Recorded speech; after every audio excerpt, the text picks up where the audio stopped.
big things later. But what is that Moses says, okay, when do you want them to go? And Pharaoh says, tomorrow.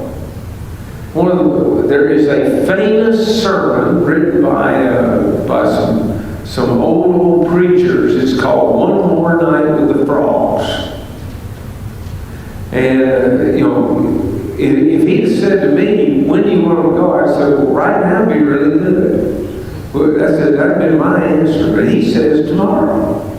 And I want you to think about us. Let's put ourselves for a moment in the position of Pharaoh. What do we say to God? Do we ever say to God, well, I'm ready to give up, you name whatever it is, but I just want one more night.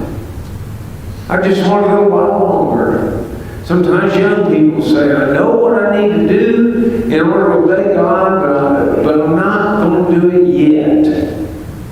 One more night with frogs. Is it necessary? No. Is it safe? Not really. Because you never know what tomorrow's going to bring, do you? Or even if there's going to be tomorrow. And so one more night with frogs, you can imagine that's a powerful sermon. It's an old one, but it's powerful. Third plague is the plague of lice. It's in chapter 8, verses 16 to 19. This plague is unannounced. Please notice that. And he doesn't go to the water to meet with Pharaoh. He doesn't go to Pharaoh. It's not announced at all. Here come the lice. And again, lice are in everything. And by the way, other people have that different ways. It could be gnats or something. We don't quite know to be sure. But whatever it is, it wouldn't be fun. I can tell you that. It'll be in your ears, and your eyes, and your nose, it'll be in everything you think of. That'll be disgusting. And again, challenging the gods of Egypt. How do they compete with the God of heaven? Not well at all. People are having to deal with the lice. Next, notice chapter 8 of Exodus, verses 20 to 32. It says, this is as Pharaoh comes to the water. So we're back to that. This is a cycle. You notice that? He began at the water, and he went to Pharaoh, and it was unannounced. So the next one is what? Go to the water. As Pharaoh goes to the water, meet him. So probably again, going for his morning bath. We assume that. It looks like that. And this time, it's the plague of the flies. And I don't know how it is around your house, but one fly gets in the house, and everyone in the house wants to kill it. We're all chasing. Can you imagine having a house full of flies? Everything's full of flies. They're everywhere. Reminds me of the story about the fellow that went to visit somebody, and they said, "You want some dessert?" He said, "Yeah, I'll take a piece of that raisin pie." The woman chewed, and all the flies went away. It was chest pie, it wasn't raisin pie. Well, that's about how bad it was in Egypt. It was worse than that. They're everywhere. And so God again showing who's in charge. Chapter 9, verses 1 through 7. Notice that Moses goes to Pharaoh. So we're assuming he goes in again to the throne room to see him. And this time, it's the cattle disease. Now, you're going to start watching what happens. And Pharaoh's going to be checking on how's this going on down in Goshen. So the children of Israel are in Goshen. And what Pharaoh begins to hear is that all these problems, they're coming to eat the Egyptians, but they're not coming to the Israelites. The Israelites don't have the same problems. Again, what's he demonstrating? The God of Israel is more powerful than any god of Egypt. That's what he's demonstrating. So many of the cattle die as a result of that disease. Next, chapter 9, verses 8 through 12. This is another unannounced plague. This is the plague of boils. If I remember correctly, Nathan Nathan check those notes. If I remember correctly, I gave Nathan notes. I should have kept them on hand. It's my own fault. Look, see, do the magicians, they won't even appear after this one, do they? Yeah, that's what I thought. See, they got boils. They don't even show up. They've been, every time, just about, especially in the early going, they can imitate. By now, they can't even imitate what's going on. See, so God's in charge. We begin to understand that here. Chapter 9, verses 13 through 35. We've got rain, hail, and fire. Notice this time, Moses goes to him in the early morning. I'm going to assume where? By the river. It seems to be a cycle that's going on here. So he goes and notifies him. Here comes the rain, the hail, and the fire. And it's interesting to note that by this time, some of the Egyptian people are starting to understand who God is. How do you know? Because they hear about it and they go bring the cows in the house. Get all the livestock out of the field, because if God says it's coming, it's coming. They understand it. Pharaoh is not willing to acknowledge it. He's living off in a dream world up there. He doesn't know what's going on in his country. They're being destroyed is what's happening, but he doesn't acknowledge that. The people do. They're starting to pick up on it a little bit. Exodus 10, 1 through 20. This time it says he goes to Pharaoh. So now we're back, probably going into the throne room to talk to Pharaoh. And as he does, he announces locusts are coming. And the locusts are going to clean everything that's green. They're going to eat it. Everything. Wipe it out. You might say, well, what's left after the hail and stuff like that? Well, you've been around long enough to know that after certain crops were wiped out, other crops still come up. See, because they weren't up yet. And they weren't destroyed by whatever. And so that appears to be what's going on here. Chapter 10, verses 21 to 29 is the plague of darkness. This is unannounced. And that makes the full 3-time cycle each time. So by water, go to Pharaoh, unannounced. By water, go to Pharaoh, unannounced. By water, go to Pharaoh, unannounced. That's the cycle all the way through. And here comes the darkness. It's so dark that they can't see the thing. You can imagine the whole country being immobilized. Just completely brought to a halt with that kind of darkness. But again, notice the text. Israel's got light.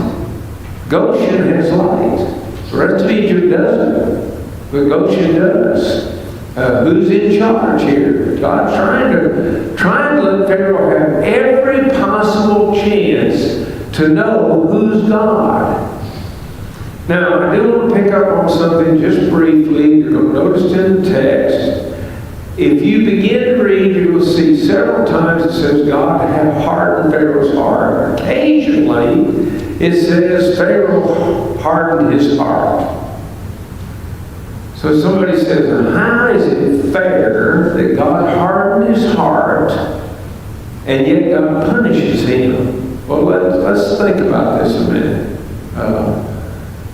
First of all, I'm going to talk to the fellows. I'm not going to pick on women. I'm sure they could answer the same way men are going to answer. Do you know how to make your wife mad?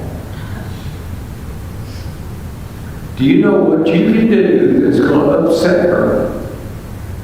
I will almost guarantee everybody here does. And those of you that are not married, I just say, do you know how to make mama mad? And again, I think the answer is, yeah, got it figured out. Okay, if you do that thing, whatever it is, could it be said, you made mama mad? Yeah, or you made your wife mad? Yes. Could say it that way. But on the other hand, could you say that mama got mad? Well, Well, you ain't good. Now, for a simple illustration, let's take 2 plates. On one plate, we're going to put a child's Play-Doh. We're going to open up a can of Play-Doh, and we're going to pull out. You know how it is. When you first pull it out, it's just soft. You squeeze it, do anything you want to, put it on that plate. On the other plate, we're going to put a stick of butter, and it's been in the refrigerator. Pretty hard, isn't it? Now, put it in the sun. What's going to happen? Play-Doh's going to turn harder and the butter's going to melt. Is that right? Yeah. That's where it's going to go down. Okay. I propose to you that we're all just like that. What kind of heart do you have? You have a Play-Doh heart or do you have a butter heart? God hardened Pharaoh's heart, yeah, because he had a Play-Doh heart. You don't call it clay, call it whatever you want to. You get the idea. You see the point. It's the nature of Pharaoh. He does not want to let the people go. It's his will versus God's will. Who's going to win? Pharaoh determined he's going to. So God hardened his heart by asking him to do something he was unwilling to do. Just like you, like your wife or mom or dad, whichever the case may be. Same idea there. Very important to see that. So, final plague. And the final plague is the death of the firstborn. This too, by the way, is unannounced. Partly because when Pharaoh calls Moses in for the ending of the darkness, his comment is, "You'll see my face no more forever." And it works out that way too. Now you might say, well, he calls for Moses. Yeah, but I want you to think about people that are in sorrow. Do you see their face, or do they bury their face in their hands? Well, do they not look at you? That kind of thing. Did Pharaoh even personally speak to him? Don't know. But I suspect that it worked out exactly like he said. And what was the distinction between Egypt and the children of Israel? What's the distinction? Well, it's who has blood on the doorpost. Now, I'm going to tell all of us, remind us all, me included, that if an Israelite did not kill the lamb and did not put the blood on the doorpost, their firstborn is going to die too. We need to understand that God's covenants are always filled with promises and conditions. If you meet the conditions, you receive the promise.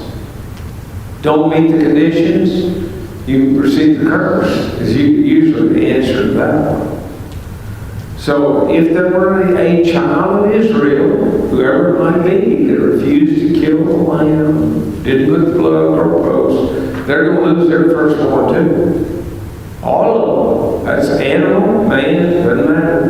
They're going to lose them. Pharaoh loses his firstborn. Everybody else in the land of Egypt does. What happens is, Pharaoh says, go serve your God. But see, by this time, the people are saying, have been commenting to, don't you know that we're destroyed?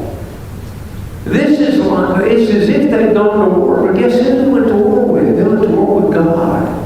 He devastated the country. Now, what would an invading army do if they defeated Egypt? What would they do? Wouldn't they take anything they wanted, wouldn't they? They call it plunder, usually. Spoil, sometimes, the way it's described. What does God have the children of Israel do? Ask your neighbors. Ask them for gold earrings and gold bracelets and just... You ask them for it, and when they leave, when they're told to go, they plundered Egypt. Egypt's defeated. But they're not defeated by this big horde of slaves that they have that Pharaoh feared. They're defeated by God. That's who they're defeated by. All right, now let's pick up in Exodus chapter 14. Pharaoh's changed his mind. He sent them on the way. We know that. But he's going to change his mind again.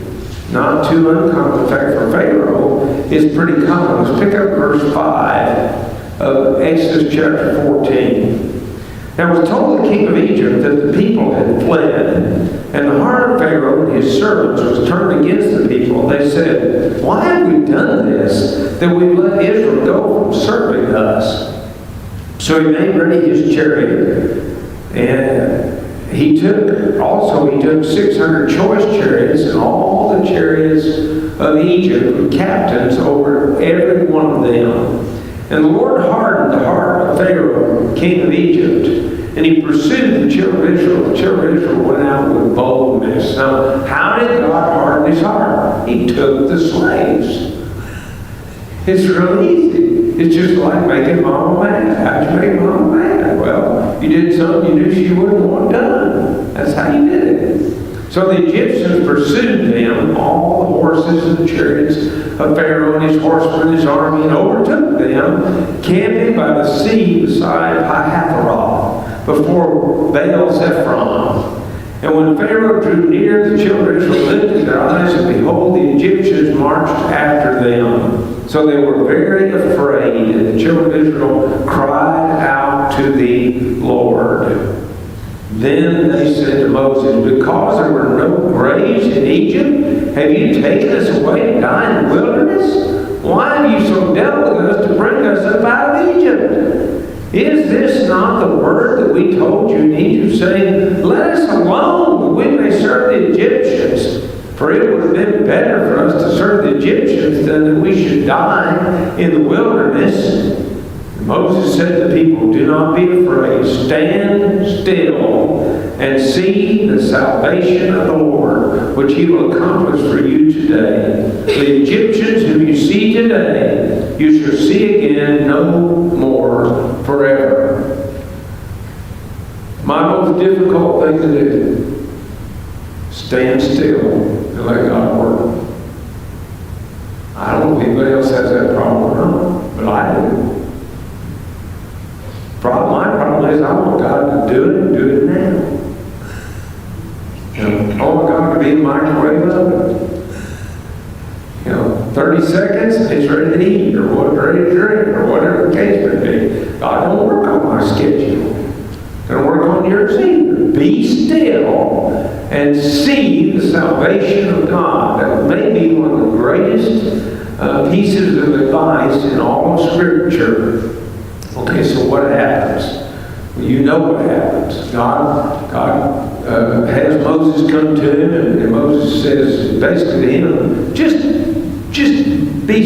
be quiet, listen, raise up your staff. And he raised up the staff, and the water parts. The children of Israel go through on dry ground. I would love to know how wide that sea opened up. Because again, we're looking at somewhere probably between 2 and 3 million people. We're talking about 3,550 fighting men. That doesn't count the Levites, doesn't count the women, doesn't count the children. So we're upwards of 2 to 3 million people, and they cross on dry ground. Well, Pharaoh, his chariots see it. What do? Hey! They built a new highway right through the sea. And so they take off after them. And when they get into the sea, all of a sudden the chariot wheels start to fall down in the sand. And the Egyptians realize their God's fighting for them. And they go try to get out of there. But before they get out, the children of Israel finish crossing. And Moses again acts according to God's will, and the sea comes crashing down. And then you've got chapter 15, you've got the Song of Moses, which is a song of deliverance, how he destroyed these Egyptians. There are pictures that you can find on the internet of chariot wheels that are in the Red Sea. Are they from this event? I don't know. They might be. They might be, because God sure did defeat them. Okay, so they have been delivered. Egypt was defeated, and what? And the children of Israel saw the power. I want us to please observe that, because over and over again in the book of Deuteronomy, you're going to see people who've seen the power of God and they complain anyway. That's going to happen over and over and over again. I'm going to talk about me again. Sometimes, when things get rough, I need to remember that God's always taken care of me before. Now, we have a little problem with that. Things get rough. I go, where's God? Well, He's always come before. In the form of some, maybe some doctor, maybe some medicine, maybe, I don't know how. Could be a friend that stops by to help. I don't know. But God's always come. He's always helped me. Maybe I need to think like the Jews need to think. Remember what He's done before. Be thankful for what you have that has come from the past. All right, now for the rest of this morning, I want to give you a quick introduction to the book of Deuteronomy. And I've given you things that you can build on if you like keywords. I've wiped out those from this book for sure. First of all, the book of Deuteronomy is called by the Jews, "These are the words." You might say, where in the world did they get that title? Well, look at the first few words of the book of Deuteronomy. That's where we're going to start. And we'll come back to it next week and talk about the chapter in detail. Listen, these are the words. That's the opening statement of the book of Deuteronomy. That's the Jewish title. These are the words. Okay. We don't call it that. We call it Deuteronomy. That, for the most part, comes out of Latin. It means basically the second law. Now, it's not really the second law. It's the second giving of the law, the repetition of the law, if you would. The law was received at Sinai, but who received it? Well, Moses did. And the children of Israel, what happened? We had 603,550 fighting men. How many of them are still standing there when Moses delivers these speeches?